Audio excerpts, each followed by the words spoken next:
seeds was a symbolic representation of the scattering of the community, the diaspora. How do you go about laying down, scattering those seeds to be able to kind of grow a sense of who you are and a sense of place and home in a new country?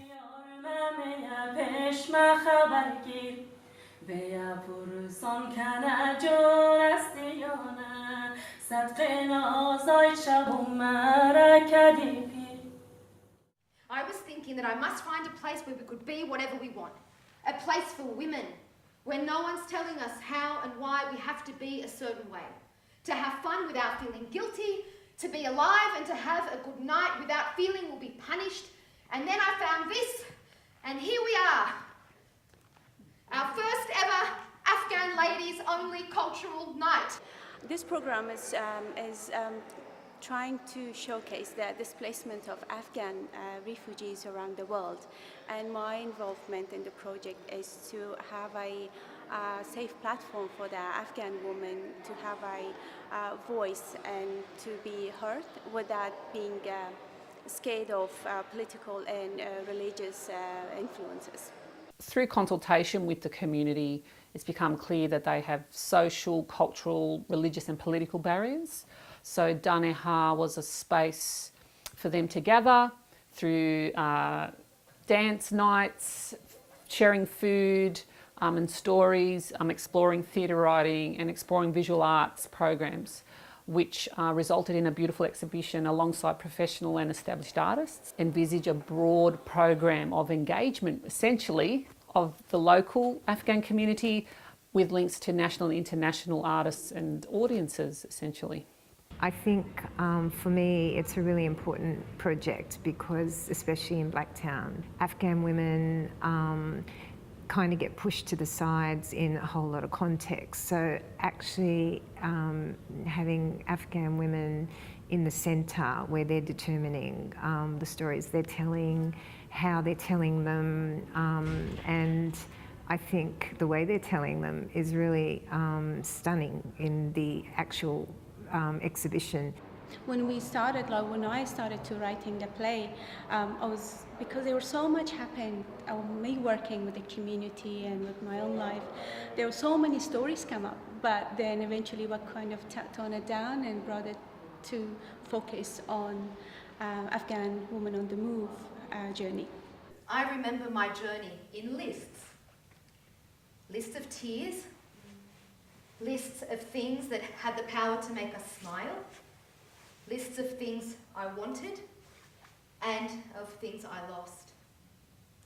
And now, 20 years later, my daughter says to me, "Mum, you've bought a new car, so you're not a refugee anymore." Part of the story is mine, but there are stories of the women that I have come across working in the platform, and there are some fictions as well to just make it a little bit more kind of bearable. When I meet God, I'm going to have a lot of questions to ask him. That's right, when I meet you, I've got a lot of questions to ask you. But do you see and hear how men interpret your intentions? Did you really write this story for us women, or did our men make it up? What is her story?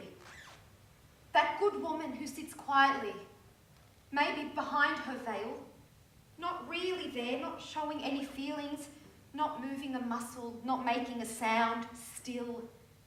Does she have a story besides perfection, beauty, service, sacrifice?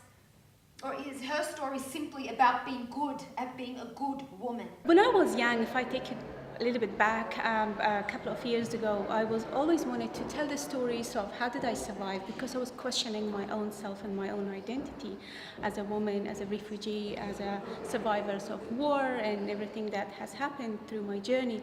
But I wasn't sure how to express it in a way that it does not too much confronting when I look at the mirror as well. This storytelling will be bringing a lot of attention in the good and bad in my community. She wanted to go to school, be able to read and write, be a normal kid. But nothing was normal about her. She was a girl who had lost her mother. The more we talk or the more we keep silent about things happening to us, about our experiences, the more time we will give to the perpetrators, to people abusing us, putting us in a hard situation, to go on with their actions, to continue what they are doing in the society. So telling a story is so essential to every woman. Women have been storytellers. But now the society, the culture, the religion, or the political situations have made of women just people who should obey and listen to patriarchal narratives. No, we can change it. We can have our women and feminine narratives. I do not believe that violence, women's issue is limited to specific cultures, specific regions or countries. It's global. And Me Too has showed it. It's sad what happened. Me Too is so sad a story, but also it showed that women are not safe anywhere.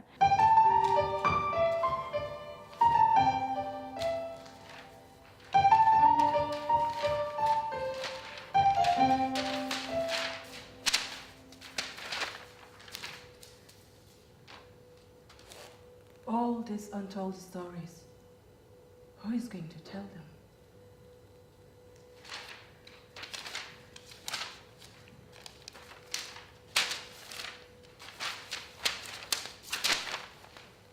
In the current situation, when religion goes into politics, and with male interpretation of it, women's words become tighter and more violent.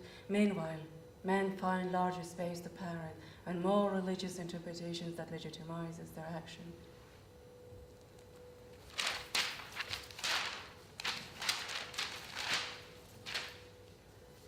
Today, religion is a tool to further the anger of men, to satisfy the lust of men. And women's world doesn't experience anything but men's anger and lust. And I've always been thinking, should I wait for the darkness to see the stars? An authentic, nuanced story, and particularly with something like this, which is a refugee woman's story and different women's stories. So in fact, women who are no longer refugees, but living in Blacktown, living in generally Western Sydney, that it's nuanced. It's not the one narrative that you get on the news or in the newspapers. This process is very much about that person's very personal own words being shaped into a story, and that they're constantly part of the shaping of the story. And that to me is the power of it. There's authenticity and there's pure reality, you know? And you can see that, for example, the photos, the pictures of women, you can read their faces, you know? You can read lots of pain, happiness, and also that they are ready to take this lead and they move on. It looks like a true Afghan woman, I guess, apart from the wrinkles, but anyway. Because I grew up in Kabul, my mom and dad always believed in education.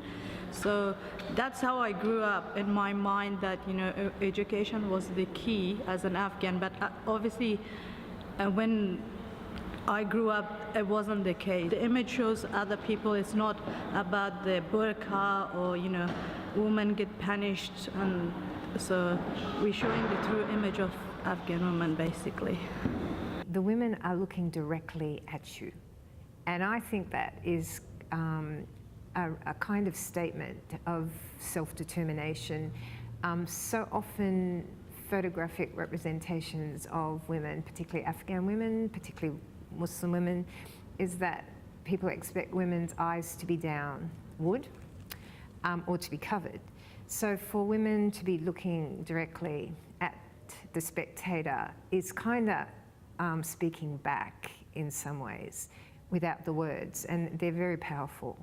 Especially in their eyes, you can tell a lot with someone and what they've been through, bringing out the positivity, where are they going from here, not to look back, because I didn't want complete sadness, so I wanted a mixture of where they came from, but where are they going. But the role that the text took, so it was image and text, so to see those portraits could only fully be appreciated and understood by reading that short text that the women gave us, you know, we worked with them and edited it, but how that text really kind of got you understood who this person was, what sort of background had they come from, who they wanted to be, what were their kind of dreams for the future, where had they come from, in some cases very sort of traumatic experiences. There's so much story in one line. There's so much politics in those lines, and I think they're the voices of women without women having to say them 1,000 times. I think putting their words on the wall is a way of memorialising women's experiences of war, displacement and migration. In an institution, I think the value is really important because it makes spaces for minorities, but particularly women with a very strong, for me, feminist underpinning kind of framework. How do you work with a community who are non-artists, but you want them to be visible in an artistic program?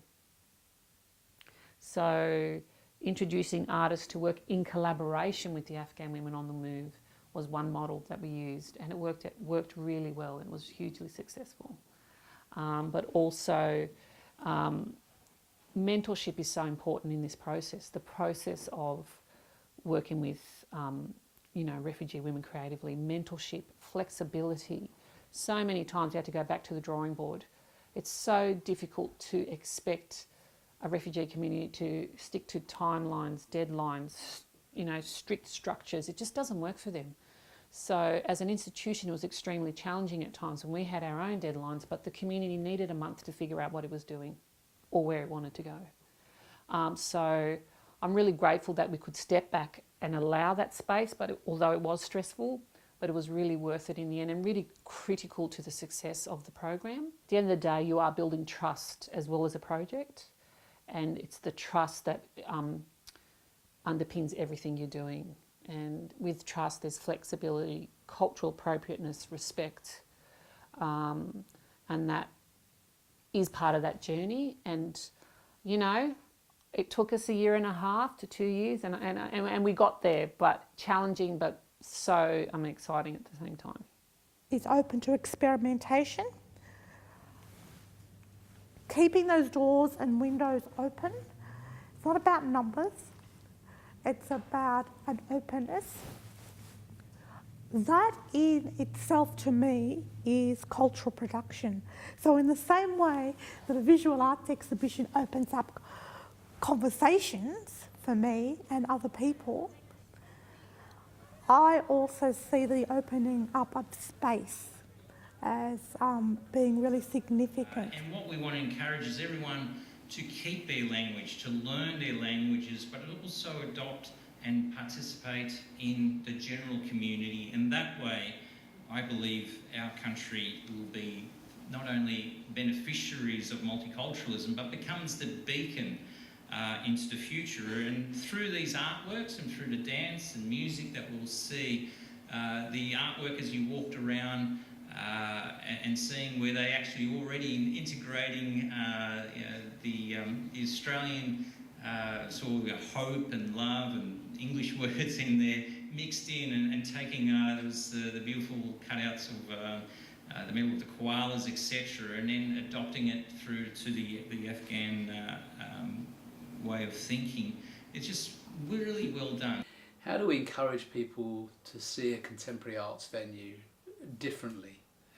Beyond it being, as you say, a space which has an exhibition, which is a room full of objects essentially.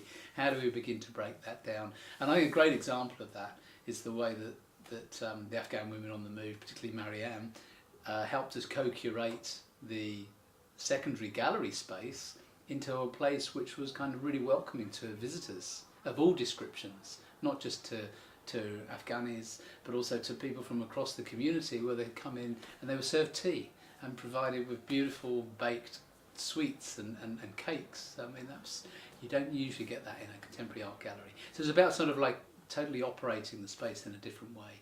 My relationship with Maryam Zahid brings a smile to my face. She's such a ball of passion and excitement and has such a willingness to try new things. Just seeing her go from strength to strength and her confidence in her own capacity to lead and build trust with women and how to work with the Arts Centre and other organisations to deliver the work has been really inspiring, and I'm so happy for her that she is now in a position to continue to lead that group.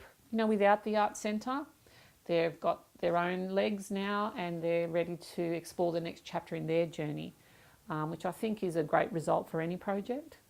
Like in the beginning when I shared, even I cried, and she was fantastic, and she was listening to me, and she said to me, look, Lida, we all went through the same journey. Maybe your journey was different, my journey is different, but the pain is the same, you know? Migrating to another country, leaving your home country, experiencing war and poverty, you know, and thirst for education. And then she said to me, why don't you join me? This is a platform that I have created. There's lots of things happening. I was fascinated, inspired, and said, yes, we can. Women are powerful. I love women who are not accepting things which is forced upon them, happening to them. And Maryam is one of those women that always change the circumstances around her life. And refuse to be dictated what to do, what to say. She is trying to find her own way, and that's like, for me, I really admire that.